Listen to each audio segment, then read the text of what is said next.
tidak akan mungkin menari dengan kostum yang terbuka, kemudian seperti erotis. Belum ada juga kita melihat karya tari kreasi Minangkabau. Cik, 2, 3, dah mulai no. Sana basuh balia jo yuang tabuzer yuang tagia burak seringnya di Pot Bungo.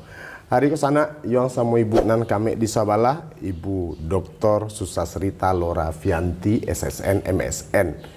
Pasti nan orang tari, nan orang seni kenal juga beliau. Nah Nio ya, kalau mau main bawa Nio ya. Sehat Uni? Alhamdulillah, menjawab sehat. Tambah kami Uni Denaiko. Beliau seorang akademisi, dosen di ISI Parangpanjang dan juga seorang praktisi koreografer Uni. Iya. Susah nanti membedakan diri ketika berada di posisi akademik, di posisi sebagai koreografer kok? Beda ada? Atau malah memperkuat? Sebenarnya saling mendukung posisi di akademik, kemudian sebagai koreografer. Karena dengan koreografer itulah kita mencapai jenjang akademik yang seperti itu. Terakhir Uni karya? Terakhir karya judulnya Balega di Tanah Manang. Itu ditampilkan di India. Oh India? Iya. Berhari tuh di India? Seminggu di India, di University Asoka.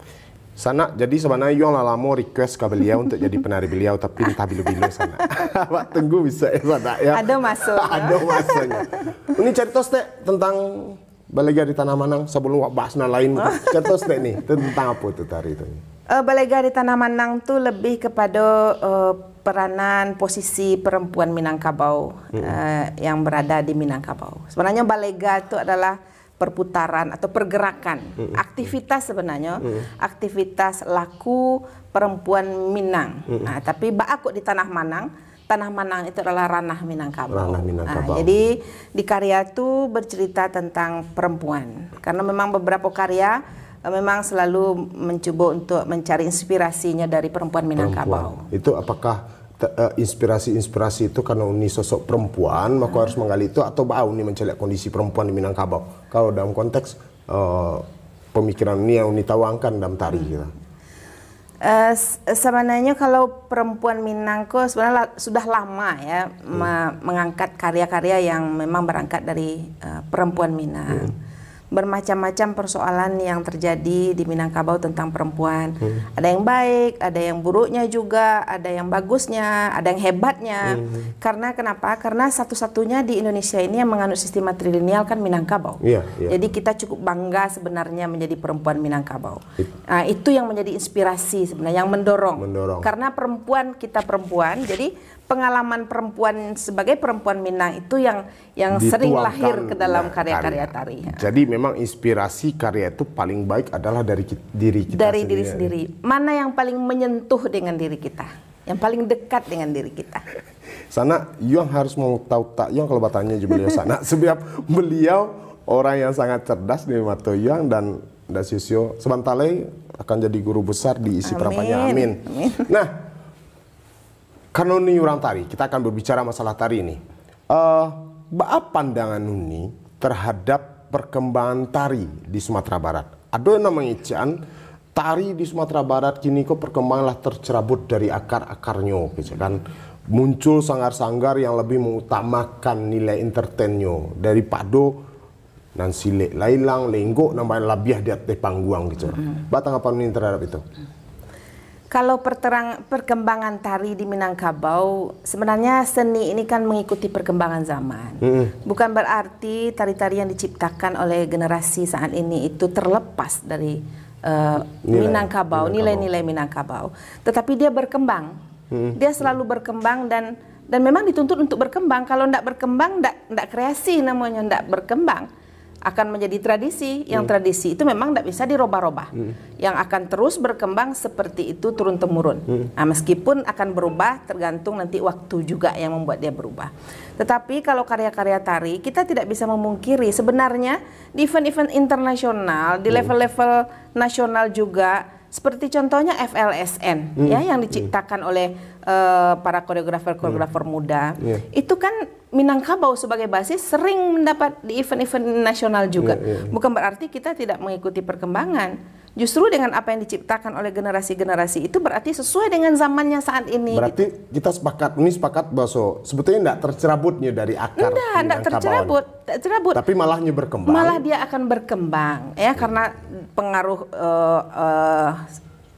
pengaruh teknologi, pengaruh perkembangan desain, mode dan segala macam. Jadi dia terus berkembang. Tapi dia tidak akan pernah menghilangkan nilai-nilai tradisinya karena dimanapun kita tampil, kalau sudah muncul gerakan-gerakan yang berakar dari silat itu, orang akan tahu oh ini orang Minang ini. Dimanapun, tidak akan pernah sama dengan orang Bali, tidak akan pernah sama dengan orang Jawa. Uni melihat tari-tari yang lahir dari generasi muda kini kok itu masih tetapnya berakar pada silat. Tetap berakar dengan silat. Karena walau bagaimanapun karya yang diciptakan itu tetap silat yang menjadi basisnya. Silat yang menjadi basisnya. Kalau tidak silat, tidak tari Minang. Nah, karena saya lihat perkembangan itu masih mereka mempergunakan nilai-nilai tradisi kita. Mungkin risetnya yang mungkin belum jelas, ini basisnya dari tradisi apa sih? Ini tari tradisi apa sih yang menjadikan karya seperti ini? Atau mungkin ini pergabungan dari beberapa karakter-karakter tradisi yang ada di Minang menjadi karya baru dengan teknik tubuh yang baru, dengan perkembangan desain model kostum yang baru, seperti itu. Jadi penting riset untuk membuat sebuah karya. Riset. Nah, banyak di sana selama kok kita amati barangkali serupa itu kamu pun tidak tahu persis. Mungkin berkarya hanya hasil pemikiran saja ya. Ya terjemahkan surang tapi tanpanya riset. Nah, selayaknya riset itu serupa apa nih dalam sebuah karya? Kalau seorang ini berbicara tentang seorang koreografer, kalau koreografer itu ketika akan menciptakan karya tentu ada yang merangsang dulu. Tidak mungkin tiba-tiba bisa aja terus dibuat saja tanpa ada sesuatu yang memberi motivasi ya. Yang memberi motivasi. Jadi ketika karya itu berbasis riset, kita bisa melihat semua unsur-unsur elemen-elemen dari tradisi itu kita bisa melihat. Di sisi mana kita bisa mengembangkannya. Di sisi mana kita bisa membuat nilai-nilai kebaruannya gitu. Nah, dan kita punya warna dan ciri khas nanti dari mana riset kita ini kita mulai gitu, kita ambil gitu. Jadi tidak mudah ternyata berkarya itu. Tidak mudah. Memang harus gitu riset, harus belajar dulu dengan tradisi itu, baru kita bisa membuatnya lebih baik.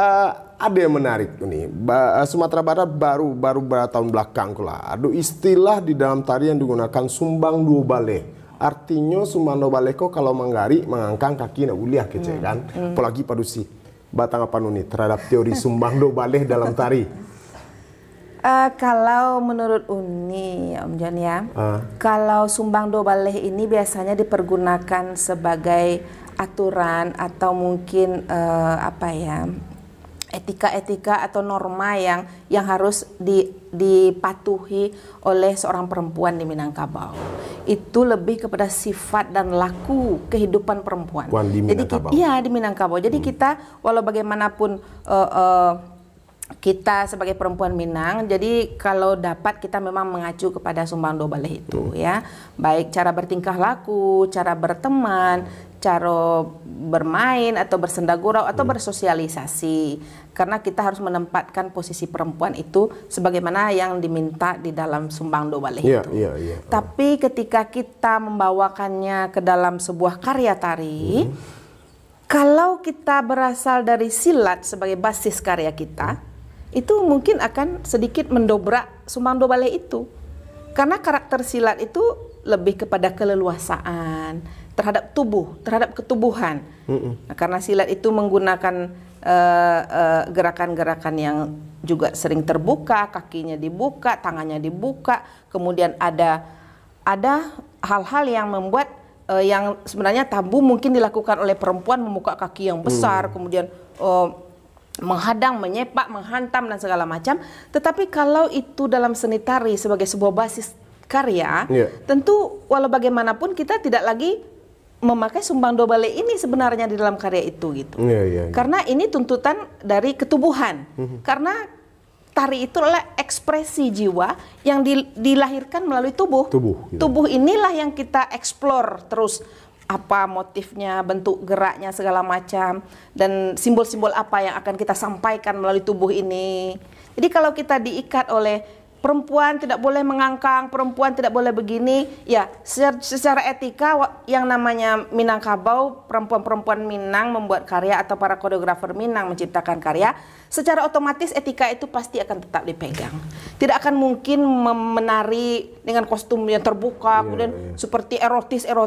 Belum ada juga kita melihat karya tari kreasi Minangkabau yang lebih erotis itu. Tetapi walau bagaimanapun kita harus membuka diri. Sumbang Do Baleh ini penempatannya mungkin di sisi yang lain, di tempat yang lain kita bisa mengacu dalam persoalan itu. Tapi ketika kita berbicara tentang koreografi, kita berbicara tentang ketubuhan, kita juga tidak menapik kemungkinan kita juga harus melihat sebuah kreativitas sebenarnya nanti gitu aja. Jadi mungkin itu menurut. Jadi intinya Sumbang Do Baleh ku hanya bisa diterapkan dalam perilaku sehari-hari, terutama perempuan Minangkabau. Tapi ketika ikut diadopsi dalam tari, nak kembali semuanya tuh. Ya, mungkin sulit untuk menemukannya. Ini akan mengikat kreativitas sebenarnya dari sebuah karya tari gitu. Berarti Iko bisa terbantahkan karena kan ada pemahaman nih bahwa di Minangkabau itu tidak mengenal tari awalnya. Tapi adalah permainan anak nagari. Kemudian berkembangnya dibuatlah tari-tarian seperti itu nak nih. Nah, terbukti dengan tari-tari tradisi kan itu basicnya silat saudara nih. Iya, silat. Murni silat. Karya Bu Gusmiati Suid itu memang semua dari silat. Ya. Dan tidak bisa dipakai Sumbang Do Baleh. Ya. Ya, sebenarnya Sumbang Do Baleh ini lebih kepada mengikat perilaku sebenarnya, etika kita sebagai perempuan. Tapi ketika kita berada di atas panggung menjadi sebuah sebuah karya tari yang kita tampilkan, tentu bukan tidak bisa, dia bisa kita lakukan tergantung sebenarnya konsep karya itu seperti apa. Ketika memang karyanya harus pada tatanan nilai-nilai yang ada di Sumbang Do Baleh itu yang harus dianut dalam karyanya, ya kita harus membuatnya seperti itu. Tapi ketika sebuah karya yang itu bukan berangkat tentang persoalan atau bercerita tentang persoalan Sumbang Do Baleh, kita kan lebih leluasa untuk bisa mengekspresikan seperti itu. Tapi itu kan balik kepada pribadi masing-masing. Silakan mau pakai itu enggak, karena itu kan ada ikatan yang jelas di sana. Semakin menarik diskusi yang bojo Ibu Kodun sana. Nah, aduh Cek Leoni, Uni melihat enggak bahwa Sumatera Barat kini mengalami krisis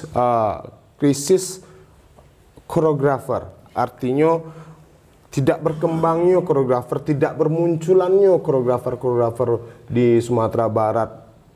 Ya memang era-era yang di bawah kol enggak lah hampir enggak ada. Uni melihat seperti itu enggak kondisinya?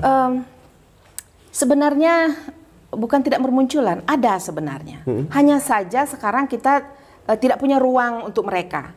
Ya, saya juga sebenarnya berpikir kalau dulu ya Om John ya, waktu itu ada Pak Indra Utama, ya juga beliau dosen di ISI Padang Panjang. Pak Indra Utama ini masih keluarganya Ibu Huriah Hadam Bapak Bustanul Arifin Adam. Kami punya inisiatif ketika karya-karya mahasiswa ISI Padang Panjang, karena kebetulan saya juga mengajar di sana, mengajar koreografi. Ketika karya-karyanya merasa layak untuk kita pertunjukkan di luar kampus, kita bekerja sama dengan Taman Budaya atau mungkin bekerja sama dengan beberapa taman budaya yang ada di Sumatera lah, misalnya di Pekanbaru atau di mana. Jadi ketika event-event itu ada, kita mensupport anak-anak itu untuk bisa mereka pertunjukkan di sana. Hasil dari karya di kelasnya. Di kelas. Nah, sehingga di situ bermunculan lah. Karena zaman dulu itu Ali Sukri itu memang juga tidak dikenal. Ya, seperti Ali Sukri ya, contohnya generasi Ali Sukri. Ali Sukri ada seorang mahasiswa ISI Padang Panjang yang menarinya bagus, tubuhnya bagus. Tetapi ketika tidak ada event kan dia tidak dikenal. Tapi ketika ada event seperti event di waktu itu di Pekanbaru, akhirnya kami support Pastakom ya waktu itu ya, kami support dia. Sukri, kamu harus berkarya di sana. Kamu harus tampilkan karya yang ada di kelas itu, kemudian diinovasi untuk bisa tampil di situ. Sukri, kebetulan ada event di Indonesian Dance Festival. Bagaimana kalau Anda coba di sana? Karena menurut kami dia sudah layak untuk dipublis, kan begitu. Jadi ada event-event yang memang ada ruang untuk anak-anak ini. Tapi kalau sekarang kan event-event seperti itu jarang. Ya, kalaupun ada event-event, tapi mereka mengundang langsung personal-personalnya. Jadi sebenarnya ini kewajiban, mungkin bagi saya sendiri ini juga merasa sebuah tanggung jawab sebenarnya. Bagaimana menciptakan event-event untuk para generasi muda itu. Ya, setelah itu juga banyak generasi-generasi muda yang menjadi koreografer seperti Feni juga ya yang di UNP ya. Dia juga alumni ISI Padang Panjang, dia juga beberapa kali berkarya, tapi karena tidak ada ruang sehingga dia tidak muncul gitu. Yang membuat kita muncul dan kita dikenal itu kan ketika ada event-event tertentu dan karyanya dilihat oleh banyak orang. Akhirnya dikenal dan segala macam. Gitu. Kenapa tidak membuat ruang surang? Ya, kan ketika harus menunggu ruang diberikan orang lain, sebenarnya kan bisa membuat ruang. Ya, sebenarnya bisa membuat ruang. Tapi yang menjadi kendala? Yang menjadi kendala sebenarnya kemarin ini waktu. Karena sebenarnya saya masih punya keinginan untuk itu, untuk bekerja sama juga dengan pemerintah ya Om John ya. Tapi karena disibukkan dengan pekerjaan yang lain, sehingga saya tidak bisa fokus ke situ. Dan juga saya juga belum punya tempat secara personal ya, secara pribadi saya belum punya tempat yang bisa menampilkan mereka. Kalau persoalan uang ada di mana-mana. Kita bisa cari sponsor apa saja seperti Jarum Foundation dan segala macam, itu bisa kita lakukan. Tapi kita juga harus punya manajemen yang kuat untuk bisa mengerjakan itu. Jadi sebenarnya kami di akademisi ini di sanalah kadang-kadang kelemahan ya, ketika kami berada di posisi-posisi harus bekerja di akademis, sementara ruang-ruang untuk bagaimana mempublikasikan generasi muda, bagaimana mempromosikan mereka untuk bisa tampil dalam event-event tertentu, itu sebenarnya jadi tanggung jawab yang mungkin kadang-kadang itu ditinggalkan gitu ya. Nah, tapi beberapa waktu sebenarnya kita juga sudah mulai mempromosikan beberapa mahasiswa-mahasiswa kita, misalnya pada event-event kemarin di Taman Budaya ada Yesrifa Nursam, seperti Denny Mayosta ya yang saya tahu itu yang ada di Padang Panjang, dan kami mencarikan sebenarnya juga ruang-ruang untuk mereka agar mereka bisa menampilkan karya-karyanya. Karena di event-event FLSN dan segala macam itu mereka sudah cukup bagus menciptakan karya untuk anak-anak sekolah. Tapi kan ada nama di sini. Tapi tidak ada nama. Tapi itu milik pemerintah, milik sekolah kan seperti itu, dan mereka tidak muncul. Nah, mungkin ini ke depan perlu kita pikirkan karena kebetulan Om John juga selalu ya berkreativitas di bidang tari juga ya. Kita sebenarnya punya kewajiban untuk itu, untuk membuat ruang sehingga terus akan muncul generasi-generasi koreografer muda Sumatera Barat. Gitu. Kok tambah baik Rajo ya? Memang pertama harus melahirkan yang orang-orang yang lah diat deh, itu harusnya melahirkan koreografer berikutnya. Ya. Tapi kini dipikir lo lah, cari lo ruang untuk mereka. Iya, kan? Harus kita carikan. Tidak hanya melatih mereka menjadi penari bagus saja, tapi kita harus memberi ruang kepada mereka. Jadi dia tidak selalu berada di bawah bayang-bayang kita, sehingga dia muncul dengan karya-karyanya, dia muncul dengan karakternya sendiri. Itu kewajiban kita. Setelah sebenarnya. mereka punya ruang, kemudian silakan mereka mau berkreativitas seperti apa. Silakan. Ketika orang sudah mengenal, dia akan berkembang, dia akan terus menjadi rujukan atau acuan bagi generasi-generasi selanjutnya. Tapi itu kan bisa terwujud kalau semua orang tari di Sumatera Barat punya pemikiran yang sama seperti Nioya. Ini melihat ada enggak sama pemikiran tuh? Apakah persaingan yang terjadi? Kalau persaingan dalam arti positif itu mungkin bagus. Tidak ada persaingan sebenarnya. Mungkin saja ruang untuk itu yang belum ada. Bagaimana kita membuat misalnya festival tari, para koreografer muda, komposer-komposer muda, misalnya seperti itu. Kita harus menciptakan itu.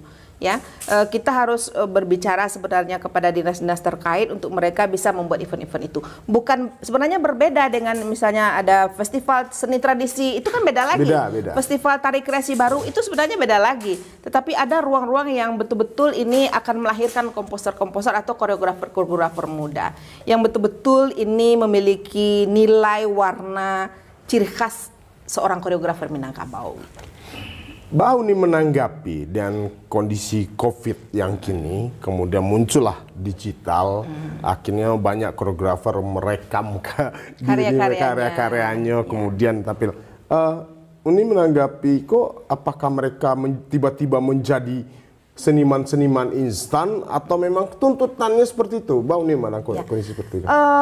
Sebenarnya dalam kondisi seperti ini sebenarnya itu ruang baru sebenarnya. Ketika para koreografer yang selama ini tidak muncul dalam event-event yang kita bincangkan tadi, dan dia muncul dalam media-media sosial. Ya, ada beberapa sebenarnya yang kita lihat ketika Kementerian Kebudayaan ya membuat event, memberikan support kepada para koreografer muda. Itu kan bukan orang yang selama ini kita jagokan sebagai koreografer. Betul. Tetapi dia muncul. Melalui itu. Dan ini kualitasnya cukup bagus. Dan kualitasnya cukup bagus. Itu di luar prediksi kita sebenarnya hal-hal seperti itu. Jadi tanpa disadari, kondisi yang seperti ini juga tetap memunculkan koreografer-koreografer baru. Tetap memberi ruang kepada koreografer untuk bisa mempublis karya-karyanya. Nah, mungkin dulu kita tidak. Berarti ini setuju lah ya, kalau ikut maksudnya ketika dalam kondisi seperti ya persoalan digital sah-sah saja saat ini, gitu kan? Dan ini paham, artinya sepakat kalau oke, Anda berkarya lewat digital dulu tidak masalah, gitu. Tidak masalah. Dan bagus-bagus sebenarnya. Kami pun di isi Padang Panjang juga tugas-tugas mereka yang di koreografi 4, koreografi 5 itu yang sudah di semester 7 dan 8, mereka berkarya di mana di kampung mereka masing-masing ya, mengambil konsep-konsep lokal dan ruang-ruang yang dekat dengan konsep itu di kampung mereka. Sehingga kita bisa melihat ternyata mereka lebih leluasa ketika kita lihat melalui media-media seperti itu. Leluasa memilih tempat, leluasa bisa mengekspresikan apa saja. Kalau ada anak-anak yang kampungnya di pesisir selatan, dia mengambil laut sebagai background karyanya, mengambil konsep ombak, riak dan segala macam menjadi sebuah konsep karyanya, dan itu luar biasa sebenarnya. Artinya mereka lebih mengeksplor dirinya dirinya daripada mereka berada di kampus. Di kampus, kalau di kampus kan mereka hanya di lingkungan kampus, mereka hanya terbayang pentas prosenium. Tapi sekarang alam sudah menjadi panggung. Ya, panggung kita. Panggungnya orang Minang itu kan sebenarnya alam, ya, seperti kita biasa tampil di halaman atau di ruang-ruang terbuka. Akhirnya itu kita lihat anak-anak kita sekarang yang khususnya mahasiswa yang mengambil mata kuliah itu, mereka sudah mulai merasakan ternyata alam ini juga sebenarnya di panggung dan alam menjadi inspirasi di mana saja kita bisa membuat sebuah pertunjukan karya. Gitu. Kebetulan Uni kan majak di isi Padang Panjang, jurusan tari. Dan beliau juga ngajar di Pasca Sarjana sana. Nah, ada yang muncul di luar. Pertanyaan Niko pun hadir karena didengar nih. Bahwa lulusan isi Padang Panjang itu selalu menjadi warga nomor 1 di lingkungan seniman. Warga nomor 1, kelasnya nomor 1. Oh, anak isi itu mah nyebat tuh mah. Sementara Wak tahu Sumatera Barat juga punya institusi-institusi yang lain. Kemudian ada seniman-seniman tari yang secara otodidak pun ini mandang apakah itu terjadi kesenjangan sebetulnya, dan kenapa cap itu ado sama isi Padang Panjang. Arti tamatan isi Padang Panjang itu selalu dianggap kelas nomor 1. Ini memenangi kok apa? Sebenarnya itu seleksi alam ya, yaitu tidak diciptakan bahwa harus ketika bertemu dengan anak isi ini selalu lebih nomor 1. Karena secara praktiknya dan secara capaian dari mahasiswa isi itu ketika mereka tamat, ketika dia mengambil jalur penciptaan, dia memang dituntut mampu menciptakan karya, ya, karena tugasnya adalah sebagai kreator nantinya kalau dia mengambil di penciptaan. Kalau di pengkajian, tugasnya adalah bagaimana dia meriset atau meneliti kesenian-kesenian tradisional ataupun persoalan-persoalan yang berhubungan dengan seni. Ya.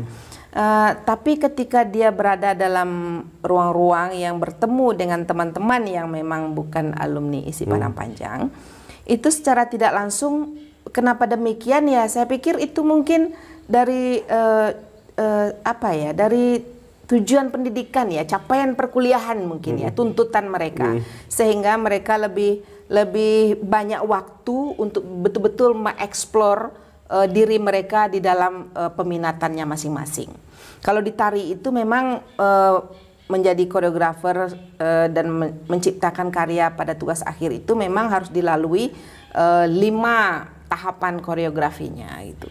Jadi ada bermacam-macam mereka di situ. Ketika mereka pertama harus memahami tentang ketubuhan mereka, tentang ruang, baik itu ruang tubuh maupun ruang-ruang yang berhubungan dengan tempat pertunjukan atau ruang tempat mereka bergerak. Kemudian juga bagaimana mereka melihat kesenian-kesenian tradisi untuk dikembangkan menjadi karya. Kemudian bagaimana mereka ketika menjadikan karya itu memilih tema dan tipe yang cocok untuk karya. Kemudian bagaimana mereka melihat ruang sebagai sebuah ide atau gagasan. Kemudian bagaimana menentukan jati diri mereka ke dalam sebuah karya. Jadi tahapannya sangat panjang sebenarnya. Jadi mungkin itu yang membuat mereka lebih sedikit mungkin lebih daripada. Dan artinya mereka lebih fokus pada dunia tari itu sendiri. Pada dunia tari itu sendiri. Ada yang jadi masalah, bukan hanya Sumbar, Indonesia mungkin jadi kasus. Kita tidak punya kritikus tari, Mbak Uni mandang seperti itu. Bukan itu salah satu tugas dari isi Peran Panjang untuk melahirkan kritikus tari kita, secara akademik ya. Mbak Uni kondisi kok. Memang miskin nggak dengan kritikus tari? Sebenarnya memang sangat miskin ya, sangat miskin ya dengan kritikus tari itu. Dan memang seorang kritikus itu tidak gampang sebenarnya. Selain memiliki kemampuan untuk melihat, kemudian mengapresiasi dan mengkritik karya-karya tari itu, dia tentu harus memiliki kemampuan dulu menari yang baik juga, menciptakan tari juga. Nah, itu sebenarnya harus dilalui seorang kritikus. Jadi menjadi kritikus itu tidak hanya mengkritik saja tanpa punya pengalaman langsung di persoalan tari itu. Nggak cukup hanya mencari. Tidak cukup. Kemudian ya tajun mana baru bisa. Memang harus bisa. Tapi kok memang harus perlu. Memang itu pilihan sebenarnya orang-orang tertentu sebenarnya. Kemampuan menulisnya juga bagus, kemampuan berbicaranya bagus, wawasannya bagus, pengalamannya di bidangnya itu juga harus bagus. Jadi memang banyak faktor sebenarnya yang membuat kritikus ini. Tapi ketika di S1 itu sebenarnya mereka baru menentukan jati diri baru gitu. Memilih menjadi penciptakah dia atau menjadi penelitikah dia, baru di sebatas itu. Ya, kita kan berharap suatu saat akan lahirlah kritikus tari yang handal. Ya, mudah-mudahan. Oke. Ada satu hal ketika kini pandang Uni sebagai praktisi, seorang seniman. Uni melihat sinergi antara pelaku seni dengan pemerintah, dengan institusi atau lembaga pendidikan, kini seperti apa yang terbangun menurut Uni? Apakah saling support, saling dukung, atau apa menurut Uni kini? Sampai saat ini itu masih saling support, masih saling mendukung. Ketika kegiatan-kegiatan pemerintah yang berhubungan dengan kesenian, mereka masih mempergunakan kita-kita yang berada di akademisi, ya, baik itu menjadi kurator atau menjadi direktur-direktur event yang menurut mereka mungkin secara pengalaman berkeseniannya atau pengalaman mengerjakan peristiwa-peristiwa kesenian atau peristiwa budaya itu memang beradanya di akademisi. Tapi pemerintah juga sangat menghargai itu mereka sebenarnya. Jadi tidak ada yang memang event itu langsung dikelola oleh pemerintah itu sendiri tanpa membawa kita-kita yang ada di akademisi. Dan saya pikir ada beberapa kegiatan yang memang itu melibatkan kita di akademisi juga gitu. Oke. Ya. Pembicaraan kok mudah-mudahan sangat bermanfaat terutama untuk orang seni tari dan tentunya untuk orang-orang yang memahami seni dan yang berkembang di Sumatera Barat. Uni terakhir, kira-kira apa yang kau sampaikan untuk sanak kita sadunya dan harapan Uni barangkali untuk perkembangan seni tari di Sumatera Barat. Kira-kira seperti apa? Harapan saya sendiri, mungkin harapan secara pribadi ya. Bagaimana para generasi-generasi muda saat ini supaya betul-betul berkarya itu harus berbasis riset itu. Mereka harus melihat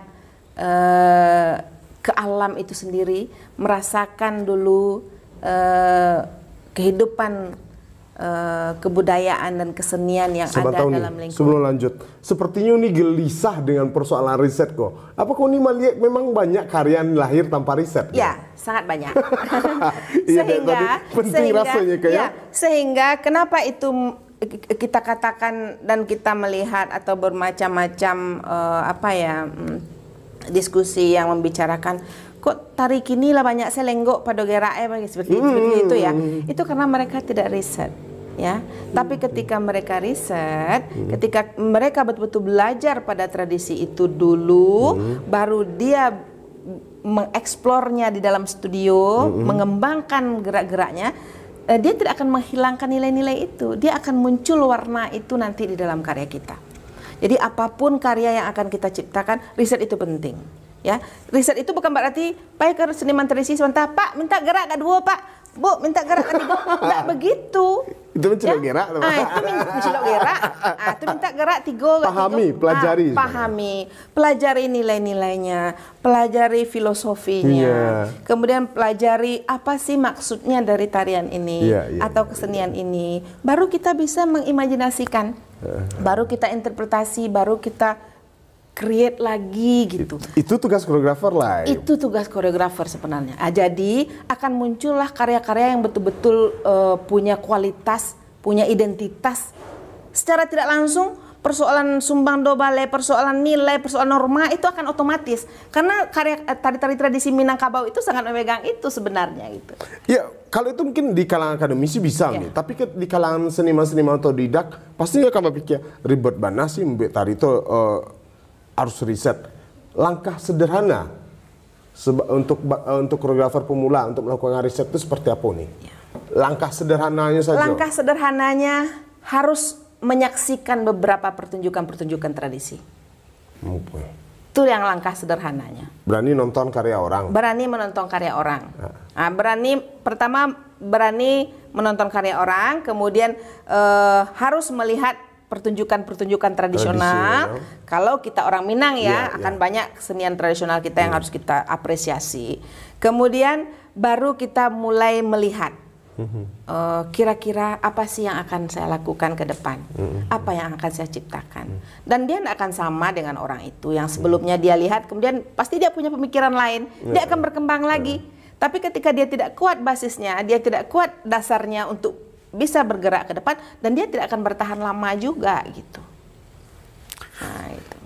Ternyata Dunsana riset itu penting. Nah, bagi pemula yang artinya basicnya tidak dari kalangan akademik, itu salah satu trik sederhana disampaikan Unio ya. Nonton saja kesenian tradisi yang ada berapa, kemudian baru tanyakan ke diri kalian mau bikin apa. Maka Sumatera Barat kok tidak akan miskin dengan koreografer ini. Akan terus muncul koreografer muda. Dan kami yang tua-tua ini akan terus mensupport. Kalau ada yang mau belajar beberapa orang ke isi Padang Panjang, kami akan siap untuk menerimanya. Meskipun bukan mahasiswa isi Padang Panjang ya, tapi mungkin seniman-seniman. Bu, kami mau belajar Bu, seminggu Bu, gimana sih membuat tari? Mungkin saya akan memberi ruang untuk itu. Mungkin tidak akan saya langsung, tapi teman-temannya yang memang belajar di akademisnya, belajar menciptakan, saya akan suruh mereka diskusi. Oke, diskusi, atau mungkin mereka bisa latihan bersama, atau bekerja bersama-sama. Kadang-kadang kelemahan orang tadi seperti itu, kalau bocah lihat ini, kita diskusi kok maleh, hanya menggari, sesangko tari kok menari saja gitu kan. Bergerak saja. Padahal membaca juga penting. Membaca juga penting, merasakan yang paling penting. Ya. Oke. Ada lain-lain nih kini sampai kira-kira. Mungkin itu harapannya harus muncul koreografer muda Sumatera Barat, perempuan juga di Sumatera Barat ini. Kalau berbicara perempuan, mengapa Sumbar tuh miskin sama koreografer perempuannya malah banyak laki-laki? Sebab padusi kalau lah nikahnya sibuk ngurus lakinya, betul enggak nih? Ya itu sebenarnya betul juga. Nah, betul juga, tapi kan tidak selalu itu mengikat. Tapi Neo ya, kok masih bisa? Ya karena mungkin suaminya sangat mensupport. Tapi memang kalau dulu kan yang paling dikenal di Indonesia itu kan Bu Gusmiati, Bu Huria Hadam. Dia perempuan yang hebat dan luar biasa. Ya, sangat dikenal di Indonesia pada zaman itu. Nah, mudah-mudahan terus kemudian setelah itu ada Unitati juga ya. Ada perempuan kita dari Minangkabau yang sangat luar biasa juga. Tidak ada yang tidak kenal sama beliau di Indonesia sebagai seorang koreografer. Apapun karya yang diciptakannya, Minangnya tetap aja muncul itu. Ya kan? Apakah jadi tidak akan kehilangan ruh kalau memang kita betul-betul belajar banyak dengan alam kita ini gitu. Oke, Nusana, Luar biasa bincang-bincang Bojo Nioya bisa menambah pengetahuan kita sadunya dan bisa memotivasi seniman-seniman yang baru hadir. Mudah-mudahan ke depan akan lahir koreografer-koreografer Sumatera Barat. Dan ini Sumano Ballet itu cukup di perilaku. Susah ditarik kalau kecek Nioya. Nah, sana ambo tunggu Nioya macam nari di karyanya. Dan Nioya nggak menari lagi tapi berkolaborasi. Kolaborasi karya.